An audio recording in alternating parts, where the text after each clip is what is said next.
কম সুপ্রিয় ড্রাগনপ্রেমী কৃষিপ্রেমী দর্শক শ্রোতা কাছে দূরে দেশে প্রবাসে যে যেখান থেকে আমাদের ভিডিওর সাথে যুক্ত আছেন আপনাদের সবাইকে শুভেচ্ছা ও স্বাগতম জানিয়ে ভিডিওটি শুরু করছি। সুপ্রিয় দর্শক, আজকে ডিসেম্বর মাসের 8 তারিখ 2025 সাল। আমরা রয়েছি আমাদের রেড ভেলভেট ড্রাগন ফলের বাগানে। ডিসেম্বরে এসে আমাদের বাগানে ফল প্রায় শেষ হয়ে গেছে। লাইটিং ছাড়া সব বাগানে ফল শেষ হয়ে গেছে হওয়ারই কথা। বিচ্ছিন্নভাবে ওই যে পলিব্যাগ পরানো দেখতে পাচ্ছেন, কিছু ফল রয়েছে। তো এখন আমাদের এই বাগানে দেখুন ডগা, নতুন ডগা, বেশ কিছু ডগা অলরেডি ম্যাচুরেড হয়ে নিচে ঝুলে পড়েছে, কিছু কিছু পড়তেছে, কিছু পড়ার মাঝামাঝি পর্যায়ে রয়েছে, আবার নতুন ডগাও রয়েছে। তো এখন কথা হচ্ছে যে আপনাদের বাগানে যার যে অবস্থায় আছে এই অবস্থায় আপনারা কি করবেন। প্রথম কাজ হচ্ছে এই সময় যারা পুরাতন বাগানে আছেন তারা অবশ্যই, যাদের ডগার সংখ্যা বেশি আছে, এই অতিরিক্ত ডগাগুলো প্রুনিং করে দেবেন, অর্থাৎ কেটে ফেলবেন। বিশেষ করে যেগুলো 1.5 বছর 2 বছর বা তার সাথে অধিক বয়স হয়ে গেছে সেই ডগাগুলো কেটে ফেলবেন, কারণ ওইগুলোতে ফুল ফল খুবই কম আসে। কাঙ্ক্ষিত মাত্রার চেয়ে যদি ডগার সংখ্যা বেশি থাকে তাহলে ফুল ফল সিজনে তারা খাবার বেশি খায়, তুলনামূলক গাছে ফুল ফল কম আসে। কাঙ্ক্ষিত মাত্রায় ডগা রাখতে হবে, খুব বেশিও না খুব কমও না। তো এই জন্য প্রতি বছর আপনারা ড্রাগন বাগানে পুরাতন ডগাগুলো কেটে দিবেন। আপনারা চেষ্টা করবেন আপনার বাগান ভেদে 25 থেকে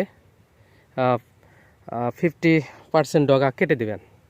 কারণ আমাদের এই বাগানে আমরা 50% ডগা কেটে ফেলবো, আর 25 থেকে 30% ডগা আমরা নতুন নেব। গড় এভারেজে গতবারের চাইতে ডগা আমরা কিছু কম রাখবো, কারণ গতবার আমাদের গড়ে ডগা বেশি ছিল। এখন আপনাদের বাগানের অবস্থা অনুযায়ী, সেটা ট্যালিস হোক আর পিলার হোক, একই অবস্থা, ডগা প্রুনিং করতে হবে। এরপরে কি করতে হবে, গোড়ায় জৈব সার দিবেন, রাসায়নিক সার হালকা হালকা করে দিবেন, জো আসলে সেচ দিবেন, সম্ভব হলে গোড়ায় মালচিং করে দিবেন। আর নতুন ডগাগুলো ডেভেলপ করার জন্য মিরাকুলান, এটা স্প্রে একটু বেশি বেশি করবেন। পাশাপাশি অমাবস্যা এবং পূর্ণিমায় আপনারা ড্রাগনের যে কীটনাশকগুলো দিয়ে থাকেন এগুলো দিবেন। মাঝে মধ্যে মাকড়নাশক স্প্রে করবেন, ছত্রাকনাশক স্প্রে করবেন, শিডিউল মেনটেন করে। আর এই সময় বিশেষ করে কপার অক্সিক্লোরাইড এটা একটু বেশি দিবেন, কারণ নতুন ডগায় এই যে দেখুন, দেখাই, এই যে দেখুন আমারও কিছু এরকম লাল রেড ডাস্ট, লাল মরিচা পড়ার মতো দাগ হয়। এটা আপনি কপার অক্সিক্লোরাইড খুব ভালো কাজ করে। আমি যেদিন দেখছি তার পরের দিনই আমার এই বাগানে দিয়ে দিছি, মোটামুটি ভালো, এখন ভালো দিকে। এইটা এখন প্রতি 15 দিন অন্তর অন্তর, যতদিন কুয়াশা থাকবে প্রত্যেকটা ড্রাগন বাগানে কপার অক্সিক্লোরাইড আপনারা 15 দিন শিডিউল মেনটেন করে আপনারা দেবেন। এর সাথে কোনো কীটনাশক, ছত্রাকনাশক, মাকড়নাশক আপনারা দেওয়া থেকে বাদ রাখবেন, শুধু কপার অক্সিক্লোরাইডটাই দিবেন। তবে একটি তথ্য দেওয়া ভালো, আমরা হচ্ছে কপার অক্সিক্লোরাইডের সাথে কার্বনডাজিম গ্রুপের যে ছত্রাকনাশক, যে কোম্পানির হোক, যে নামে হোক, কার্বনডাজিম গ্রুপ 50%, ওইটা আমরা 50% কম বেশি হলে হবে, তা 50%টা বেশি পাওয়া যায় কার্বনডাজিম গ্রুপের ছত্রাকনাশক, ওইটা আমরা এই কপারের সাথে আমরা দিয়েছি। মানে কপার দেখা যাচ্ছে যে লিটারে 2 গ্রাম, কার্বনডাজিম গ্রুপের ছত্রাকনাশকও লিটারে 2 গ্রাম, এইভাবে আমরা স্প্রে করছি। এতে তুলনামূলক ভালো রেজাল্ট আমরা পেয়েছি। আপনারা সম্ভব হলে কপার অক্সিক্লোরাইডের সাথে কার্বনডাজিম গ্রুপের দিবেন, আর যদি না হয় শুধু কপার অক্সিক্লোরাইড দিবেন, সেটা ভালো কাজ করবে। এই কাজগুলো কিন্তু আপনাদের শীত যতদিন থাকে এগুলো কন্টিনিউ করতে হবে। অমাবস্যা পূর্ণিমা অবশ্যই এই যে কচি ডগাগুলো খায়, লেদা পোকা, ডগা চিটুকার পোকা, এইগুলোর জন্য অবশ্যই অমাবস্যা পূর্ণিমা একদম শুরুর দিকে আপনারা আয়োমেট্রিন বেনজয়েড গ্রুপ অথবা আরও ভালো বিভিন্ন গ্রুপের এখন কীটনাশক আছে, যেগুলো হচ্ছে আপনার লেদা পোকা দমন বা কচি ডগা খাওয়া পোকাগুলো দমনের জন্য কাজ করে থাকে। এরপর হচ্ছে এই নতুন ডগাগুলো আরেকটা করে নষ্ট করে মাকড় অ্যাটাক করে এই মাথাগুলো বসে দেয়। এই জন্য আমরা 1.8 ইসি, যেটা অ্যাবামেট্রিন, এই মাকড়নাশকটা আমরা স্প্রে করে থাকি। আপনার এটাও শিডিউল মেনটেন করে দিবেন। তাহলে আপনারা দিবেন এই মাকড়ের জন্য দিবেন, ছত্রাকের জন্য দিবেন কপার অক্সিক্লোরাইড এবং অন্যান্য ছত্রাকনাশকও মাঝে মধ্যে দিবেন। তারপরে লেদা এবং ডগা ছিদ্রকারীর জন্য আপনারা অ্যাবামেট্রিন বা অন্য ভালো মানের কীটনাশক দিবেন। ডগা ডেভেলপের জন্য মিরাক্লোলানটা একটু বেশি বেশি ব্যবহার করবেন। এর পাশাপাশি আপনারা যদি এনপিকেএস স্প্রে করার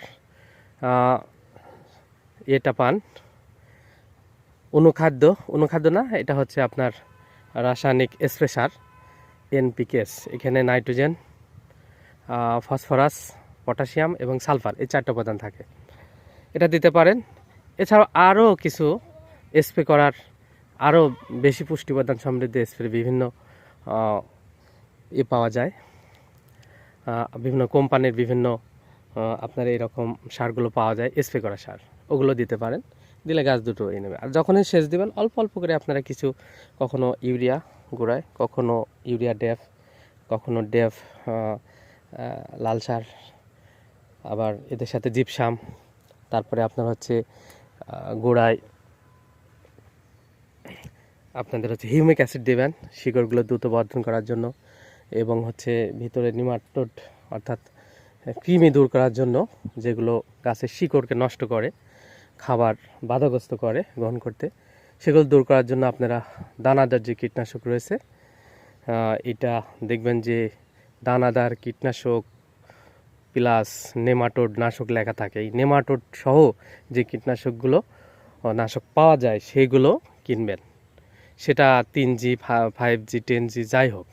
তাহলে আপনার এখানে কীটনাশকেরও কাজ করবে প্রতিরোধে, এবং ভিতরে যে নেমাটোড থাকে, কৃমি থাকে, সেগুলোও মাটির কৃমিগুলো নষ্ট করবে। এগুলো কিন্তু খুবই দরকার। এইগুলো আসলে যদি আমরা না বুঝি, এই সার ম্যানেজমেন্ট, কীটনাশক, ছত্রাকনাশক, মাকড়নাশক ম্যানেজমেন্ট, হ্যাঁ, এবং এই যে ট্রেনিং, এগুলো যদি না বুঝি, তাহলে কিন্তু আসলে আধুনিক চাষাবাদে আমরা কিন্তু এগিয়ে যেতে পারবো না। আধুনিক চাষাবাদ ছাড়া আমরা কিন্তু কৃষিকে সামনে এগিয়েও নিতে পারবো না। তাই কৃষিকে সামনের দিকে এগিয়ে নিতে হলে আধুনিক চাষাবাদের মাধ্যমে এগিয়ে নিতে হবে। এই জন্য আমাদের কৃষিতে আমাদের কিন্তু শিক্ষিত, প্রশিক্ষিত, নতুন, তরুণ, উদ্যমী জনশক্তি দরকার, পার্সন দরকার। তাহলে আমাদের কৃষিকে এগিয়ে নিতে পারবো। তো ভাই বোনেরা, যারা কৃষিতে দীর্ঘদিন ধরে অভিজ্ঞতা আছেন, তারা অবশ্যই এগুলো বোঝেন, এগুলো আপনারা জানেন। তো নতুন যারা আসবেন তারা এগুলো অবশ্যই একটু মনে রাখবেন। পুরাতন যারা আছেন, যারা কিছুটা সাজেশন আশা করেন, তাদের জন্য মূলত এই কথাগুলো বলা, এই ভিডিওটা তৈরি করা। তো এগুলো মেনটেন করে আপনারা করেন। সমস্যা হলে আমার হোয়াটসঅ্যাপ নম্বর দেওয়া থাকবে, হোয়াটসঅ্যাপ নম্বরে আপনারা আপনার বাগানের ভিডিও এবং ছবি দিয়ে আমাকে আপনার সমস্যাটা জানাবেন। আমি হোয়াটসঅ্যাপে আপনার সমস্যাটা সমাধান দেওয়ার চেষ্টা করব সর্বোচ্চভাবে, যত ব্যস্ত থাকি, ঝামেলা থাকি। তো এই তো হচ্ছে অবস্থা। আমাদের ড্রাগন বাগান এখন 4.5 বিঘা আছে, কয়েকটা বাগান মিলে আর কি। তো তার মধ্যে এটা একটা অন্যতম বাগান। তো দর্শক, সময় স্বল্পতার কারণে আসলে অনেক দিন ধরে ভিডিও করা হয় না। ভিডিওটা লং হয়ে গেল, যদিও লং হোক, তবু এখানে গুরুত্বপূর্ণ অনেক তথ্য আছে, যেটা এই শীতকালীন সময়ে ড্রাগনের পরিচর্যার জন্য খুবই গুরুত্বপূর্ণ হিসাবে আপনাদের সবার জন্য কাজে লাগবে। এবং এই ভিডিওটা আপনারা যারা কাজ লাগাতে চান, তারা একাধিকবার আপনারা শুনবেন, প্রয়োজন ডাউনলোড করে নেবেন, শুনবেন, বুঝবেন যে কীগুলো আমি বলেছি। কোনোটা বুঝতে সমস্যা হলে আমাকে অবশ্যই কমেন্টসে জানাবেন, আমি সেটা আবার পরবর্তীতে বোঝায় দেওয়ার চেষ্টা করবেন ইনশাল্লাহ। তা একটু সঙ্গে থাকুন, আমাদের অন্যান্য ডগাগুলো কি অবস্থা সেগুলো আপনাদেরকে একটু জানাবো। তো সুপ্রিয় দর্শক, এই যে দেখুন, আমাদের এই অধিকাংশ ডগাই মোটামুটি ম্যাচুরিটির দিকে চলে গেছে। ডিসেম্বর মাসের প্রথম দিকেই এই অবস্থা। আর এই যে কিছু ফল রয়েছে এখনও, এই ফলগুলো হারভেস্ট হতে আরও বেশ কিছুদিন সময় লাগবে। আসুন অন্যান্য সারের অবস্থা আপনাদেরকে দেখাই। এই যে দেখুন, ডগাগুলো ম্যাচুরিট হচ্ছে। আমার এই বাগানটাতেই এইভাবে ম্যাচুরিটি ডগা প্রতি বছরই আগেই কুশিগুলো আসে এবং ডগা দ্রুতই ম্যাচুরিটি হয়, যার কারণে বাগানে প্রথম দিকে অর্থাৎ মার্চ মাসে প্রচুর পরিমাণে ফুল গত সিজনে আসছিল, আগামী সিজনেও আসবে ইনশাল্লাহ, আমরা আশাবাদী, যেটার ভিডিও আমাদের দেওয়া আছে। এবং এই তো মোটামুটি অবস্থা। দর্শক, ভিডিও বড় হয়ে গেলে এই জন্য আন্তরিকভাবে দুঃখিত। যারা এখন আমাদের চ্যানেলটা সাবস্ক্রাইব করেনি, সাবস্ক্রাইব করবেন। কোনো সমস্যা থাকলে অবশ্যই কমেন্টসে জানাবেন। ধন্যবাদ সবাইকে। আল্লাহ হাফেজ।